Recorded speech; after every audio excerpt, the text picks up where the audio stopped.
Hey there, artsy friends. Welcome to my Shorty Art Journal series. If you're new here, I take a half-size composition notebook and turn it into an art journal.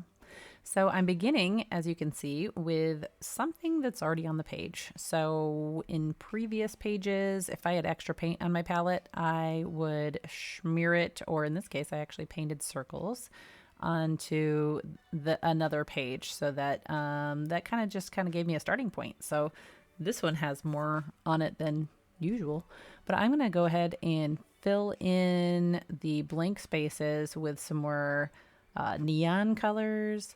And I'm going to just try to just be gentle and careful just to fill it in. Sometimes I just go hog wild and, you know, overlap and smear it in everywhere, but I'm just going to kind of section off different areas of color.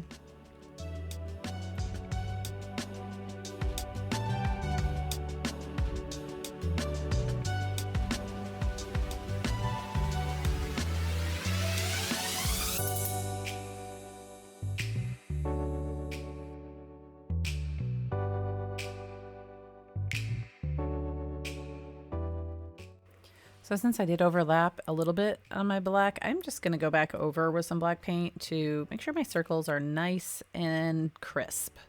And then, maybe I'll add some more circles because I'm liking the big circles. I love the contrast with the bright colors of just using black or white. Okay, and this little journal is my quote journal. So like if I find a quote in a book or on Pinterest or something that I like, I put it in there so that I have a quick access to some quotes that I can use in my journals. And so I'm going to use a pencil to kind of space things out before I go in and write over the top of it. I'm also going to use the technique where I draw in my own lines and then I'm going to make the letters touch the top and bottom line. So they're really going to kind of smush into each other, but I don't know. I like the way that looks. I like the way that looks. And also, sometimes I start writing backwards because if I want the quote to kind of be right justified, then if you write it backwards, then you know it's all going to line up on the right hand side. So I think I did it partly with the pencil anyway, so I kind of knew what I was kind of going. And then I covered up the lines, so now I'm going back in with the lines. A lot of it's just fiddling. And then I kind of covered up the letters. So now I'm going back in and going over the letters. I'm kind of just going back and forth until I get it right. And then I added to the quote, start a chain reaction of kindness. So don't wait for others to be kind. Show them how it's done. Start a chain reaction of kindness. So I think that I took a quote and kind of morphed it into my own. Yeah. A lot of times we can set the mood. We can change the tone. Okay, now I'm going to play with all my acrylic markers. So on the right are my Posca markers. On the left are some kind of off-brand acrylic markers, but I'm going to try to play with more color. So I'm just going to do patterns in the black circles to start with.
Okay, do you like some of my new funky music? I just choose whatever like the free tracks are on my editing software and then they add some new ones sometimes. But some sneaky person out there is going and copywriting similar enough songs that the YouTube screening says, "Oh, that's copyrighted." So it's like demonetizing old videos. Anyway, there it is. There's my page. What do you think? Did you enjoy watching my process? I hope so. I hope that you are inspired to go play in an art journal. Look, it's so cheap. I spent like, 50 cents on the journal and not that much on the markers and the paint either. All right. Don't wait for others to be kind. Go show them how it's done. Have a blessed day.